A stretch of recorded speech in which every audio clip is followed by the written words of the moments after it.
Pulivendula MLA Jaganmohan Reddy హుటాహుటిన తన Bengaluru palace నుంచి అంటే ఓడిపోయిన తర్వాత ఆంధ్రప్రదేశ్లో ఉండట్ల ఈ రాష్ట్రానికి నాకు సంబంధం లేదన్నట్టుగా బెంగళూరు ప్యాలెస్లో బతుకుతున్నటువంటి జగన్మోహన్ రెడ్డి ముంబైకి బయలుదేరినట్టుగా తెలుస్తా ఉంది. కొడాలి నాని మరోసారి విషమ పరిస్థితుల్లో ఆసుపత్రిలో జాయిన్ అయినట్టుగా తెలుస్తా ఉంది. అయితే ఈసారి తెలంగాణలోనో ఏపీలోనో కాదు, ముంబైలో ఆసుపత్రిలో జాయిన్ అయినట్టుగా తెలుస్తా ఉంది. అసలు ఏంటా కథ అనేది ఈ వీడియోలో వివరించబోయే ముందుగా ఇప్పటి వరకు మన ఛానల్ సబ్స్క్రైబ్ చేయని వాళ్ళు ఖచ్చితంగా సబ్స్క్రైబ్ చేయండి. ఇక విషయానికి వస్తే కొడాలి నాని అనేటువంటి నికృష్టుడు నీచపు బతుకు మనందరికీ తెలుసు.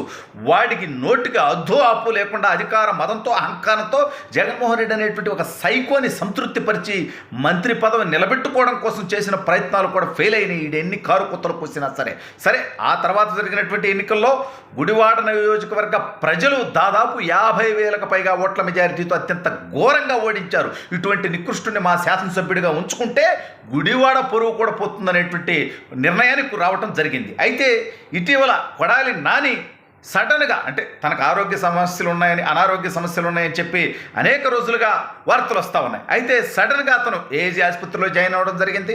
గ్యాస్ట్రిక్ సమస్య అన్నారు, కాసేపట్లోనే మళ్ళీ హార్ట్లో ప్రాబ్లం ఉన్నారు, బైపాస్ సర్జరీ అన్నారు. ఆ తర్వాత ఇదేమీ లేదు, కొడాలి నాని డిశ్చార్జ్ అయిపోయాడు అన్నారు. అయితే ఇక్కడే మతలపు దాగి ఉన్నది. కొడాలి నానికి నిజంగానే ఏజీ ఆసుపత్రి వైద్యులు నీ ఆరోగ్యం కాస్త ఇబ్బందికరంగా ఉంది, ట్రీట్మెంట్ తీసుకోవాలి అంటే బలవంతంగా తనకి తాను అక్కడి నుంచి డిశ్చార్జ్ అయ్యి వెళ్ళిపోయినట్టుగా తెలుస్తూ ఉంది. అదేంది, అనారోగ్యం ఉంటే ఎవరన్నా కూడా ఆరోగ్యం బాగలేకపోతే ట్రీట్మెంట్ తీసుకుంటారు కదా అంటే ఇతనికి ఏజీ ఆసుపత్రి మీద కూడా నమ్మకం లేదు. జగన్మోహన్ రెడ్డి గతంలో ఏపీ పోలీసులు అంటే నమ్మకం ఉండేది కాదు. అదేవిధంగా ఇతనికి ఈ రెండు రాష్ట్రాల్లో ఉన్నటువంటి ఏ ఆసుపత్రి నుంచి అయినా సరే ఇతని ఆరోగ్య వాస్తవ పరిస్థితి బయటకు వెళ్తుంది అనేటువంటి ఆందోళనతో ఇతగాడు సడన్గా అక్కడి నుంచి డిశ్చార్జ్ అయిపోయి హుటాహుటిన ముంబైకి వెళ్ళి అక్కడ ఉన్నటువంటి ఒక ప్రముఖ ఆసుపత్రిలో అతను ట్రీట్మెంట్ తీసుకుంటున్నట్టుగా తెలుస్తూ ఉంది. అయితే అక్కడికి జగన్మోహన్ రెడ్డి అతన్ని పరామర్శించడానికి వెళ్తున్నాడా, మరి నువ్వు అరెస్ట్ అయిన తర్వాత నా పేరు బయటపడుతుందని చెప్పడానికి వెళ్తున్నాడా? ఎందుకంటే ఇటీవల వల్లభనేని వంశీ అరెస్ట్ అయ్యాడు, బెయిల్ కోసం విశ్వ ప్రయత్నాలు చేశాడు.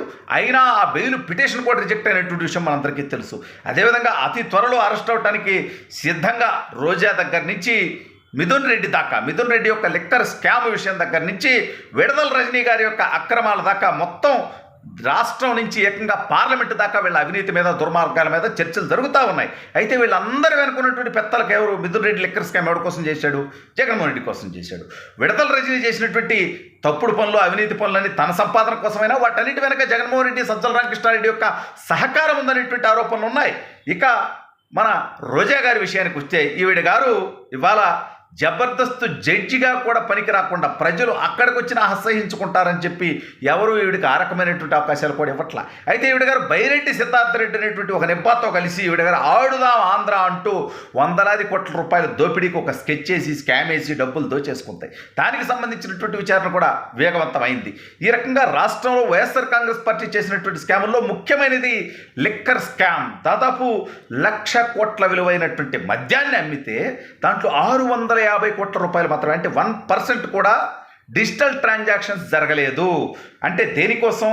ట్యాక్సులు ఎగ్గొట్టడం కోసమా, వీళ్ళ సొంత బ్రాండ్లు మద్యాలు అమ్ముకోవడం కోసమా, అక్రమ సంపాదన కోసమా అనేది ఇవాళ నిగ్గు తేల్చాల్సినటువంటి పరిస్థితి ఏర్పడిపోయింది. దానికి సమాధానం చెప్పేటువంటి ప్రయత్నం చేయరు. అయితే దీని మీద లావు శ్రీకృష్ణదేవరాయలు గారు పార్లమెంటు వేదికగానే ప్రశ్నించడం జరిగింది. ఆ తర్వాత అమిత్ షా గారితో కలవడం జరిగింది. అక్కడ ఏం డిస్కషన్ జరిగింది అనేది వచ్చి మళ్ళీ చంద్రబాబు నాయుడు గారికి వివరించడం జరిగింది. అతి త్వరలో మిథున్ రెడ్డి లిక్కర్ స్కామ్కు సంబంధించి రాజ్ రెడ్డి అనేటువంటి ఒక ఎన్ఆర్ఐ జగన్మోహన్ రెడ్డి సన్నిహితుడితో సహా వీళ్ళంతా జైలుకి వెళ్తారు. ఆ తర్వాత వంతు జగన్మోహన్ రెడ్డికే వస్తుంది. ఒకవైపు వివేకానంద రెడ్డి కేసు విచారణ కొనసాగుతూ ఉంది. మరోవైపు అసలు కొడాలి నాని డ్రామా ఎందుకు ఇస్తున్నాడు, అతనికి వచ్చినటువంటి ఇబ్బందులు ఏంటి అంటే, ఇప్పుడు వరుసగా అందరూ నోటి తుత్తరగాళ్ళు, కారు కుత్తలు కూసిన వాళ్ళు, తప్పుడు పనులు చేసిన వాళ్ళు, అవినీతి పనులు చేసిన వాళ్ళు ఒక్కొక్కరుగా అరెస్ట్ అవుతూ ఉన్నారు. ఏ రెడ్ బుక్నైతే ఒకప్పుడు హేళన చేశారో ఆ రెడ్ బుక్ అంటే లోకేష్ అన్నంటే భయపడేటువంటి పరిస్థితి ఇవాళ వైఎస్ఆర్ కాంగ్రెస్ పార్టీలో తప్పుడు పనులు చేసినటువంటి అధికారులు, అదేవిధంగా వైఎస్ఆర్ కాంగ్రెస్ పార్టీ నాయకులకు మాత్రమే ఏర్పడింది. అయితే ఇప్పుడు అరెస్ట్ అవ్వకుండా అంటే ఏదో ఒక విధంగా తప్పించుకోవడం కోసం, నాకు అనారోగ్య సమస్య ఉన్నది అని చెప్పేటువంటి డ్రామా కోసం పొరపాటున అరెస్ట్ అయితే అప్పుడు రిమాండ్కి వెళ్లకుండా ఉండటం కోసం న్యాయమూర్తి గారి ముందు నాకు ఆరోగ్యం బాగాలేదు అని చూపించుకోవడం కోసం, లేదు పో వీడు చేసినటువంటి తప్పుడు పనులు ఆధారాలతో సహా ఉన్నప్పుడు ఒకవేళ రిమాండ్ పడితే అక్కడి నుంచి త్వరగా బెయిల్ తెచ్చుకోవడం కోసం, నా ఆరోగ్యం బాగాలేదు, నాకు ఆల్రెడీ ట్రీట్మెంట్ జరిగింది, నాకు ఆల్రెడీ హార్ట్ ప్రాబ్లం ఉంది, అనారోగ్య సమస్యలు ఉన్నాయని చెప్పి ఇప్పుడున్నటువంటి రిపోర్ట్లన్నీ కూడా న్యాయమూర్తి గారి ముందు న్యాయస్థానం ముందు పెట్టి బెయిల్ త్వరగా తెచ్చుకునేటువంటి డ్రామాలో భాగంగా. ఎందుకంటే వీళ్ళు చేసినటువంటి తప్పుడు పనులకు కొన్ని సంవత్సరాల పాటు బెయిల్ కూడా వచ్చేటువంటి అవకాశం లేదు, అంతగా ఆధారాలతో సహా దొరికిపోయి ఉన్నారు. అయితే వాటి నుంచి తప్పించుకోవడం కోసం ఏ లొసుగులు ఉన్నాయనే దానికోసం డ్రామాలు వేసేటువంటి పరిస్థితికి దిగజారిపోయారు. ఇటీవల జగన్మోహన్ రెడ్డి చరిత్ర మనం చూస్తే అతను ఓడిపోయిన తర్వాత ఆ పోరు చేస్తా ఈ పోరు చేస్తా అన్నాడు, కానీ ఎక్కడ ప్రజల్లోకి రాలా.